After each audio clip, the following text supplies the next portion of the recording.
महायुतीचे चंद्रपूरचे उमेदवार सुधीर मुनगंटीवार सर आपल्यासोबत आहेत। महाराष्ट्रातली प्रचाराची पहिली सभा पंतप्रधान नरेंद्र मोदींची तुमच्या मतदारसंघात आणि तुमच्या प्रचारासाठी होते, काय एकंदरीत? निश्चितच आनंद आहे, हे सौभाग्य आहे।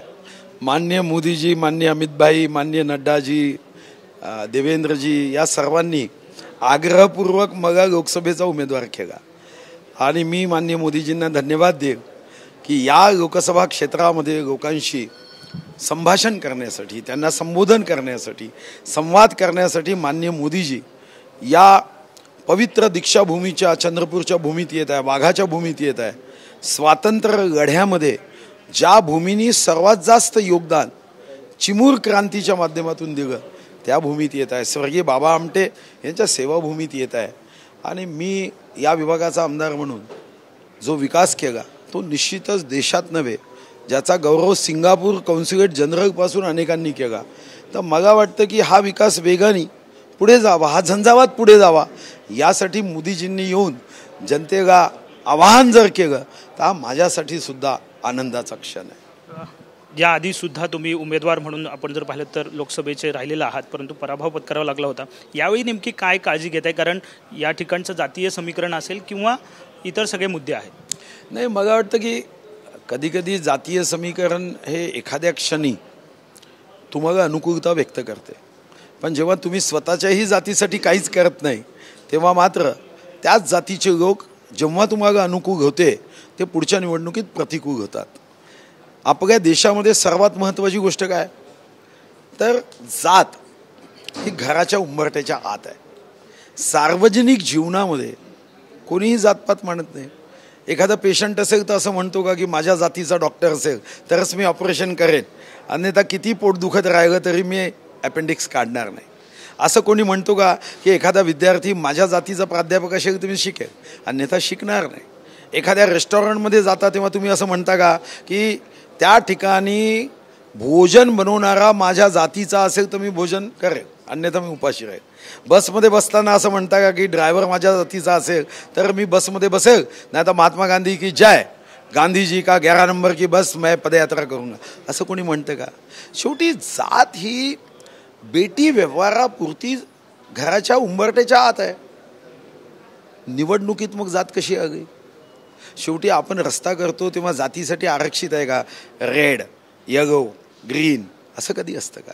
आणि म्हणून जातीसाठी तुम्ही काही केलं असेल आणि मग बाकी जातींनी कोणाकडे पाहायचं?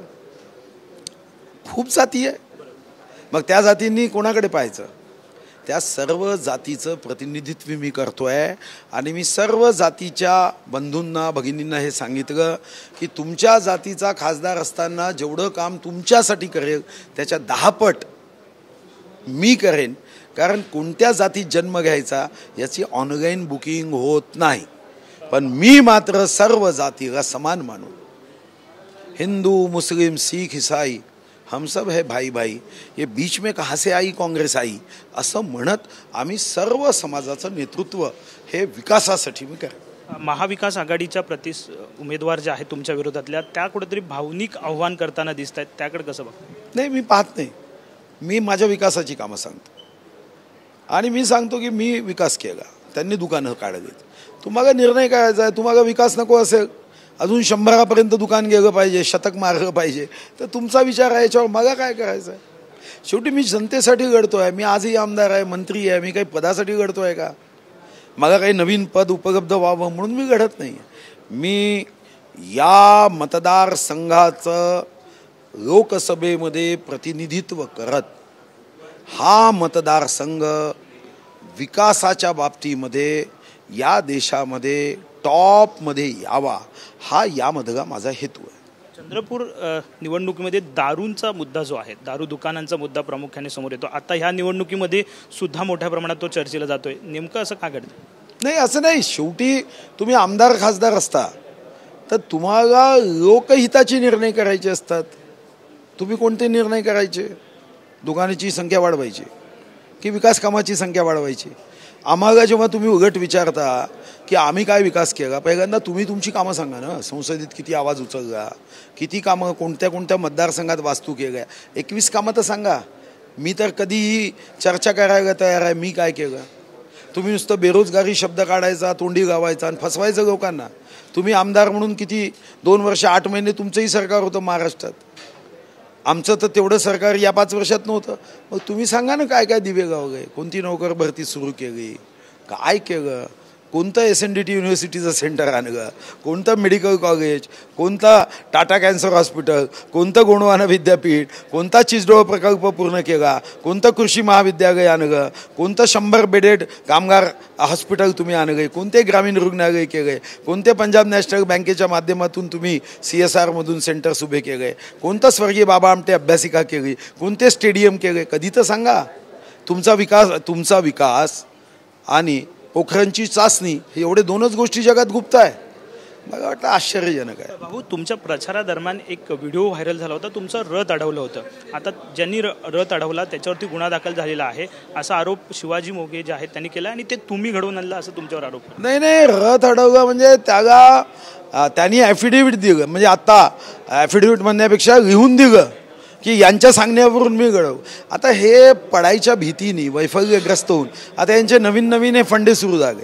यांनी काहीतरी दिल्लीची एक सोशल मीडियाची टीम आणली आहे आणि त्यांच्या सुपीक डोक्यातून अशा नापीक आयडिया काढायच्या. विकासावर बघायचं नाही, विकासाचे व्हिडिओ काढायचे नाही, फक्त असे व्हिडिओ काढायचे, लोकांना सांगायचं रथ अडवलं. आता यांचा हा जो खोटारडेपणाचं काम आहे ना, हे लोकांच्या नजरेसमोर येणार आहे. कुठेही कोणी अडवलं नाही, एकटाच माणूस आहे त्या व्हिडिओत, कोणी लोकांनी अडवलं नाही. त्या गावामध्ये नेहमीच आम्हाला लीड आहे गावकऱ्यांचे. जर तुम्ही इंटरव्ह्यू ऐकले, एक माणूस तुम्ही रात्रीच्या वेळी उभा करायचा, एकटी गाडी पाहायची, त्याला थांबवून असा काही आभास आणायचा, हे तुमचं मायावी खोटं रूप हे लोक समजून घेतात. हे तुमचं मायावी रूप आहे. हा जनतेचा कुठेही आक्रोश नाही, हा तुमच्या मनाच्या भीतीतून जन्माला आलेलं हे घटना.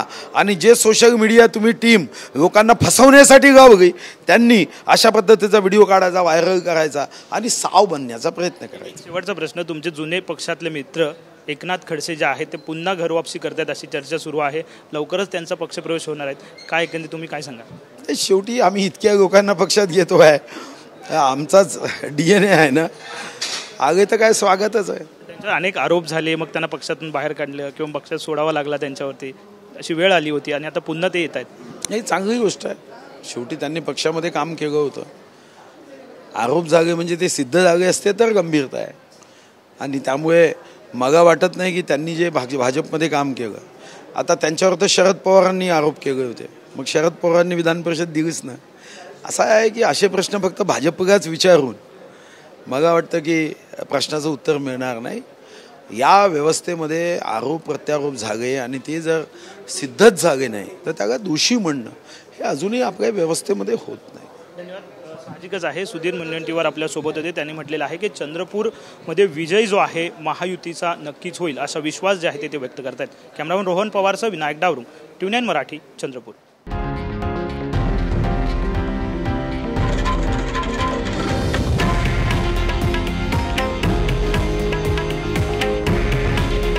हे आहे देशातील नंबर 1 न्यूज नेटवर्क आणि आपण पाहत आहात TV9 मराठी. काळजी तुमची, हित महाराष्ट्राचं.